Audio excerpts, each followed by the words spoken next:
నెనరు లేనటువంటి నేతలు ఈ రాజ్య పునాదుల మీద కూర్చున్నారు కాబట్టి న్యాయం అనేది 90% జరగదు. ఎందుకు జరగదు? ఇక్కడ ఉన్నటువంటి ఎస్సీ ఎస్టీ బీసీ కుల సంఘాలు ఎవరైతే ఉన్నాయో రకరకాలుగా ఒక్కొక్కరికి ఒక్కొక్క సంఘం ఉంది. పేరు పెట్టి అంటే ఒక్కొక్కరు చేస్తారు పుణ్యాలు, కానీ ఒక్కొక్కరికి ఒక సంఘం ఉంది. ఎవరి సంఘం వాడు సంచి నింపుకున్న పనులనే ఎవరు న్యాయం ఏడ జరుగుతుంది. బహుజనులంతా ఎండ్రికిసలై కొట్లాడుతున్నారు. ఒక ఆయన సభకు పోతే ఇంకో ఆయన రాడు, ఇంకో ఆయన సభకు పోతే ఇంకొక ఆయన రాడు. ఫస్ట్ ఆఫ్ ఆల్ వీళ్ళలో ఐక్యత లేదు. అనగారిన కులాలు అంటే మేమంతా సంఘాలు పెట్టుకొని అఫీషియల్ బెగ్గింగ్ చేస్తాం అనేటువంటి స్టైల్లో వాళ్ళు బతుకుతున్నారు. అలాంటప్పుడు న్యాయం కోసం కొట్లాడేది ఒక విషయారాధనో లేకపోతే సుఖరామర్సేనో మీలాంటి మిత్రులు, మీడియా మిత్రులు వీళ్ళెవరో కొట్లాడితే అయ్యేది కాదు. ఎందుకంటే అది రాజ్యంతో పని, ఇంటి పక్కల పాలనతో పంచాయి కాదు, లేకపోతే ఇంటి పక్కల కులంతో పంచాయి కాదు, ఇది రాజ్యంతో పంచాయి. కాబట్టి రాజ్యంలో ఉన్నటువంటి అన్ని వర్గాల ప్రజలు ఏకమై వేదిక మీదకి వచ్చినప్పుడే న్యాయం జరిగేటువంటి అవకాశం దొరుకుతుంది. అంటే అన్న ఇప్పటికీ కుల దురహంకారం ఉందనంటారు, అసలు నడుస్తుంది అట్లా? కులం లేకుంటే భారతదేశం ఎప్పుడు లేదు భయ్యా. లేదనేది చాలా పెద్ద బూటకం.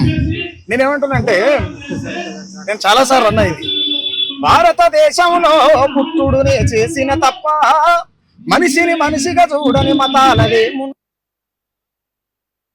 కాళ్ళు మొక్తారు, గోవుని రక్షించమంటారు, స్త్రీని శిక్షించమంటారు. అసలు రాజ్యంలో వస్తున్నాం మనం. ఇక్కడ విషయం ఏంటి? నేను జంతువయ్యి జన్మించిన ఈ జగమే నా కాళ్ళు మొక్కును, నేను బండరాయినై పుట్టిన భగవంతుడా అని పూజిద్దురు. భారతదేశంలో మనువాదం అంతులేని కుల గజ్జిమయం. సగటు తల్లి జీవిస్తున్నటువంటి సందర్భాన్ని, శరీరాన్ని అమ్ముకునేటువంటి భారతదేశంలో మనం పుట్టినాం. సిగ్గుతో తలదించుకోవాలి మనం ప్రజాస్వామ్యవాదులుగా.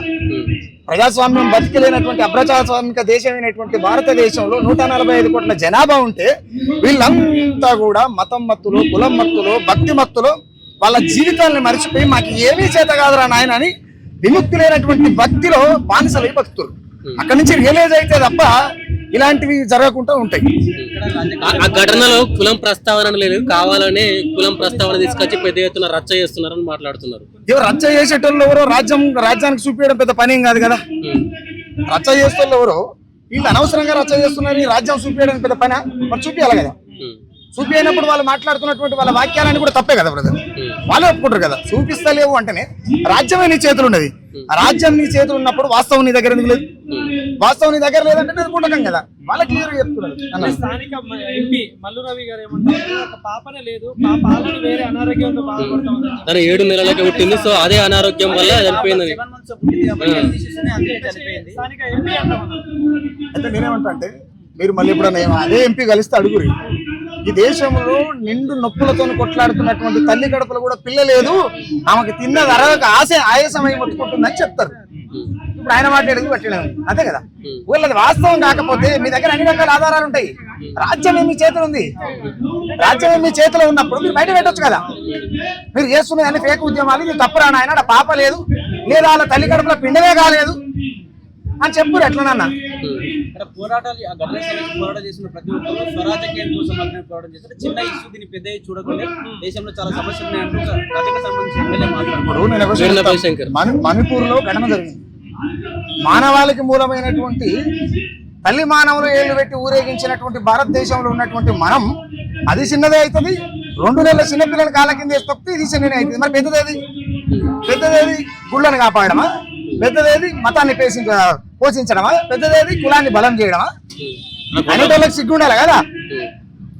అనేటోళ్ళకి సిగ్గు ఉండదా కన్నా?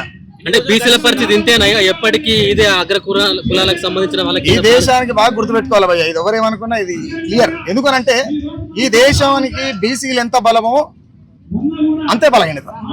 అంటే బీసీలను వాడుకుంటున్నాయా రాజ్యం? ఏ రాజ్యం? ఇప్పుడున్న రాజ్యాలు. నేనేమంటున్నా అంటే ఏవైతే సంఘాలు ఉన్నాయో ఈ సంఘాలన్నీ కూడా వాళ్ళ గొల్లెల కాడ కాపలు కాసేటువంటి కాపలాదారులుగా మారిపోయారు. ఇక మరి కయ్యం ఓడి చేస్తాడు, వాడు గొల్లెం పెట్టి గొల్లెం కాడ దొరసాన్ని బయటకు వెళ్ళేదాకా కావాలి ఉండేటోడు ఆడ ఉంటే మరి ఇక్కడ కయ్యం ఓడి చేయాలి, ఈ రాజ్యం ఓడి తేవాలి. తేరు కదా. వాళ్ళ స్వలాభాల కోసం చేస్తున్నటువంటి పని. నిజంగా విశారాధన అడిగోకపోతే ఇష్యూ బయటకు వచ్చేదా? రాకపోయేది. ఆయన చాలా మొండోడు మీన్ న్యాయం అనేది ఖచ్చితంగా జరగాలి. న్యాయం ఇరుపక్షాల ఉండాలి. న్యాయం ఉన్నప్పుడు ఈ సమాజం బాగుపడుతుంది. ఇది ప్రజాస్వామ్య దేశం కదా, దీన్ని అప్రజాస్వామికంగా ఎందుకు మారుస్తున్నారు అనేటువంటి ఫైట్ ఆయన బయట పట్టుకొని వస్తాడు. ఆయన బయట పట్టుకొని వస్తే ఏమేస్తాడు? మందకృష్ణ లాంటి వేదిక మీదకి వస్తారంటే ఈయన వస్తే ఆయన రాడు, ఆయన వస్తే ఈయన రాడు. ఆర్ కృష్ణ వచ్చినట్టు జాదల సీన్ రాడు, జాదల సీన్ వచ్చినట్టే ఆర్ కృష్ణ రాడు, వీళ్ళందరూ వచ్చినట్టే మల్లన్న రాడు. ఎవరు కయ్యాలు అలాగే ఉన్నాయి, కొంతమంది కయ్యాలు అలాగే ఉన్నాయి కదా. అంటే 100 రూపాయలతో మొదలైనటువంటి ఏదైతే గొడవ ఉందో గుళ్ళపై 100 రూపాయలు ఇచ్చే నియమంపై ఏమంటారు? అంటే దర్శనం చేసుకోవాలంటే 100 రూపాయలు ఇవ్వాల్సినటువంటి నియమంపై ఏమంటారు? నేను నాకు వ్యక్తిగత అభిప్రాయం ఏం చెప్తానంటే, నిన్ను రాని అని గుళ్ళకి నిన్ను ఓడరమన్నాడు, నిన్ను రాని అని గుళ్ళకు ఇలా ఈ రోజు కాదుగా కొట్టి చంపింది, అనేకంగా జరుగుతూనే ఉండదు కదా. మొన్న రీసెంట్ ఏప్రిల్ పట్టణం దగ్గర అయ్యప్ప మాల వేసుకున్న పౌరుల్ని గర్భగుళ్ళకి రాలేదని చెప్పి తెల్లని దాకా చలికి ఆన్ని నిలబడి చచ్చిపోయారు వాళ్ళు. వాళ్ళకి తెలివి ఉన్నట్టేనా? తెలివి ఉన్నట్టే వాళ్ళకు భక్తి ఉంటే సరిపోదు, శక్తి కూడా కావాలి కదా. శక్తి ఎక్కడి నుంచో రాదు, నీలో నిర్మాణం అయి ఉండాలి. అది ఏమో ఉన్న ఈరప్ప దొరుకుతాడు, ఏమో ఉన్న ఇట్మా దొరుకుతాడు, ఏమో ఉన్న మల్లాదిరెడ్డి దొరుకుతాడు, అందరు దొరుకుతాడు, గిరి దొరకడా? అదే కదా. అలాంటప్పుడు రాజ్యం వాళ్ళకి నీడగా గొడుగు పట్టిందనేటువంటి అంశం నాకంటే ఎక్కువ మీకే క్లియర్ గా తెలుసు. స్వాతంత్రం వచ్చి ఎన్నేళ్ళు అయితే ఉన్నా కూడా ఇప్పటికీ కులం పేరిట కావాలి, కుల వివక్ష కావచ్చు, గుళ్ళకు పూజలు కానీ ఇట్లాంటి సిచ్యువేషన్ చూస్తూ ఉంటే ఏమనిపిస్తుంది ఇప్పటికీ? నేనేమంటే తిరుగుబాటు చేయలేనుడికి తిండే శత్రువు కదా. తిరుగుబాటు చేయలేనుడికి తిండే శత్రువు. అందరిలాగానే విశారాధన కూడా నోరు మూసుకొని ఉంటే ఇక్కడ పంచాయతీ లేదు, మీరు నాకు మాకి పెడతారు కాదు. మీకు కూడా ఎంతో కొంత తలుపాలు తాగిన కొడుకు ఎవరికైనా ఎంతో కొంత చలనం ఉంటదిగా, ఆ చలనం మీలో ప్రవహిస్తున్నది కాబట్టి నీరు దాకా వచ్చి మాట్లాడగలుగుతారు, నీరు దాకా వచ్చి మైకులు పెట్టగలుగుతారు. నేనైనా, నువ్వైనా, విశారాధన అయినా, ఇంకెవరైనా. కాబట్టి నేను ఏమంటున్నా, మనం తిరగబడనంత కాలం, తిరగబడడం అంటే తుపాకులు పట్టుకోవడమా, పంచాలు చేయడమా? ఏ లా అయితే ఉన్నదో, ఏ చట్టం అవుతుందో, ఏ రాజ్యాంగం అవుతుందో అల్లో ఉన్నటువంటి ఆర్టికల్స్ ప్రకారం మనం పనిచేయాల్సి ఉంటుంది. కాబట్టి రాజ్యాంగాన్ని బేస్ చేసుకోవాల్సినటువంటి ఉద్యమాలు ఖచ్చితంగా చేయాలి. మనం రాజ్యాంగంలో హక్కులు కల్పించినప్పటికీ కూడా మనం అక్కర్లేదన్నట్టు కూర్చుంటే ఇదే జరుగుతుంది.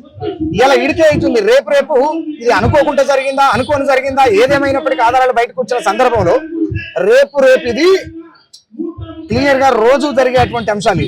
నాకు తెలిసి ఇది ఫస్ట్ పెట్టు అనుకుంటా. ఈ సందర్భంలో గత 3 ఏళ్ళు, ఇంకొక 5 ఏళ్ళు, 8 ఏళ్ళు దాటిలోపు ఇది ఆనవాయితీగా వస్తుంది. ఇది ఆనవాయితీగా రాబోతున్నది. ఆడపిల్ల నడి రోడ్డు మీద తిరిగితే అర్ధనగ్నంగా ఊరేగించేటువంటి సమాజాన్ని మనం తొందరలో చూడబోతున్నాం. ఇది గుర్తుపెట్టుకోరు.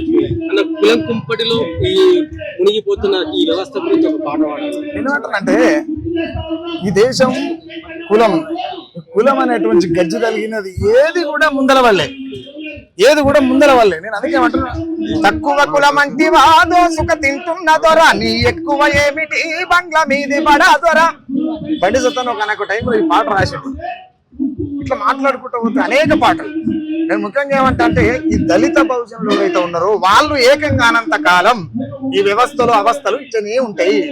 అవస్థలతో కూడుకున్నటువంటి భారతదేశ వ్యవస్థలో మనం సంసారం చేస్తున్నాం అంటేనే మనం బతుకున్నామా, లేకపోతే బతుకున్న శివాలమా, ఏం చేస్తున్నాం అనేది ఓవనికాడు ప్రశ్న వేసుకోవాల్సింది ఖచ్చితంగా. నేను అందుకే ఏమంటే, ఎంత చెప్పినా గానీ దళిత బహుజనుడో ఓరి రాజన్న ఎండ్రికిచ్చాలోలే ఎక్కి జారేరో ఏమి చేతు అప్పటి పూటకే ఆరాట పడుతూ దళిత బహుజనుడు ఎనుకొచ్చే ముప్పును ఎవడెరిగాడాయే ఎట్లా చేతు ఎన్నాళ్ళు ఎన్నేళ్ళు ఇంకా ఎన్నాళ్ళు ఈ గోస అగ్రవర్ణాలకు ఆట బొమ్మలవా చెప్పారే మీరా. ప్రతి ఒక్కరి ప్రశ్న వేసుకోవాల్సినటువంటి అవసరం ఉన్నది.